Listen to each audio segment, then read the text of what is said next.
Okay, hai, Assalamualaikum. Selamat pagi. Hari kita nak tengok satu lagi topik. Kita nak tengok apakah antara halangan untuk kita nak dapatkan kesihatan ini. Dilihat, kalau kita tengok balik macam susahnya nak dapat kesihatan ini. Kenapa dia jadi macam tu?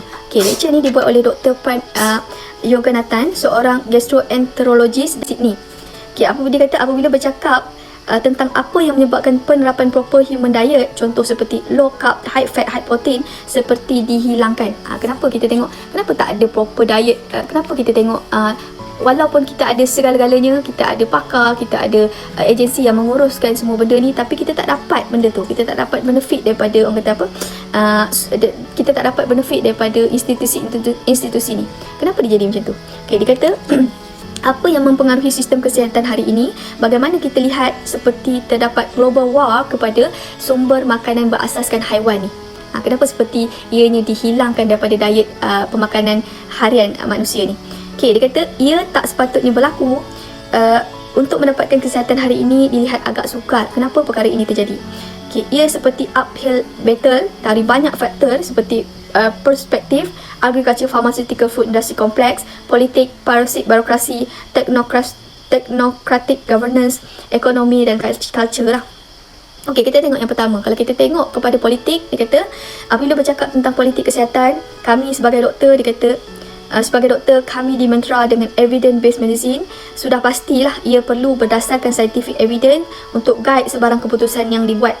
Tapi malangnya dia kata kita sangat naif. Dasar kuasa pelaksanaan kesihatan berlaku pada mereka yang paling berkuasa di peringkat global, agensi antarabangsa yang peraturannya membentuk tindakan global terhadap kesihatan. Kalau kita tengok, sebenarnya kuasa tu bukan di tangan perawat perubatan ni dah, seperti doktor. Doktor ni dia tak ada kuasa pun, yang ada kuasa hanyalah mereka yang berada di kata peringkat global lah. Dia orang ni bawah-bawah ni hanya ikut arahan saja. Okay, dan dia kata sejak berlalu 3 ke 4 tahun kebelakangan ini dilihat peningkatan kuasa dan politik dalam kesihatan global, di mana ia juga memberi kesan kepada saya sebagai seorang doktor. Hak kemanusiaan mungkin tidak diterjemahkan dalam komitmen sebenar kesihatan hari ini. Ia tidaklah seperti yang kita sangka. Komitmen kesihatan tak diterjemahkan pun dalam konteks sebenar pun sebenarnya. Okay, and then apabila sakit fizikal, mental dan emosi, ia dianggap normal dalam persekitaran masyarakat hari ini. Masyarakat kita hari ini dah lihat penyakit ni adalah normal sahaja. Ia menjadi beban lah yang menyebabkan keadaan push to limit kepada sistem kesihatan. So sistem perubatan tu sendiri dah kata apa, tak boleh nak tampung dah ramai sangat orang yang sakit. Sebab orang ni dia melihat, orang sekarang ni dia melihat penyakit tu, orang kata apa, normal sahaja. Terdapat terlalu banyak tekanan kepada doktor sebagai medical legal consequences dengan birokrasi yang semakin meningkat. So doktor-doktor ni dah hilang kuasa untuk nak buat kerja dia lah. Okay, birokrasi adalah rasional sebuah organisasi bercirikan hierarki, terdiri daripada spesialis, berfungsi menggunakan prosedur atau peraturan yang jelas lah. Konsep birokrasi itu biasalah. Okay, kami sedar ia berlaku dalam jangka masa yang panjang dan kita boleh tengoklah kesan birokrasi ni. So dia kata dalam setengah perkara ia mungkin diperlukan, tapi apa yang kita ada hari ini adalah penyimpangan yang sangat besar telah berlaku lah. So, halangan yang ketiga dia kata disebabkan oleh parasit birokrasi. Parasit birokrasi juga satu ancaman besar kepada sistem demokrasi itu sendiri. Ia bukan isu funding. Apabila kita tengok kepada sistem perubatan, sebenarnya bukan isu funding yang memberi kesan kepada sistem perubatan. Ia disebabkan oleh birokrasi overgrowth yang menindas, di mana menyebabkan doktor, nurse dan healthcare professional tidak boleh melakukan kerja dengan efisien dan kepuasan dalam pekerjaan mereka seperti dirampas. Doktor-doktor ni dia orang dah tak boleh nak buat kerja dengan baik dah, sebabnya banyak sangat campur tangan luar ni. Dan dia orang sendiri pun dah burn out dah untuk nak buat kerja, sebab terlampau banyak orang yang sakit dan terlampau banyak campur tangan daripada pihak-pihak luar ni. Kekeliruan tentang belanja, kelembapan dan juga kecenderungan untuk hasilkan jawapan yang salah. Moden birokrasi memang membawa kepada keputusan yang tak rasional, yang tak dapat diramal. Cepat atau lambat, dia kata doktor dan perawat tidak dapat melakukan pekerjaan mereka disebabkan oleh parasit ini yang dasarnya menghancurkan perubatan. Parasit birokrasi inilah dia kata yang menyebabkan doktor-doktor ni tak boleh membuat kerja dengan baik, dan dia orang doktor-doktor ni hilang kuasa lah untuk nak buat kerja tu. Sebab tu kita tengok macam doktor-doktor ni walaupun benda tu tak valid, benda tu kita tengok benda apa yang dia praktis tu dah tak valid dan tak sepatutnya tak buat, tapi dia still buat juga. Sebabnya dia hanya mengikut guidelines, walaupun guidelines tu dah kata apa, dah tak valid, dia terpaksa ikut sebab benda-benda ni lah. Kalau dia tak ikut, sebab dia hanya mengikut arahan. Tapi itulah sebab kita sistem kita macam tu. Contoh birokrasi klasik iaitu garis panduan pemakanan yang diterbitkan oleh pemerintah setiap beberapa tahun. Ini contoh birokrasi yang ada lah. Selama lebih 40 tahun, pemerintah habiskan waktu dan masa anda untuk tentukan apa yang anda harus makan jika hendak sihat. Jelas dia kata ia tidak berhasil sama sekali apabila kita lihat ledakan penyakit berlaku lah. Dan dia kata ini amaran saya kepada keluarga dan anda.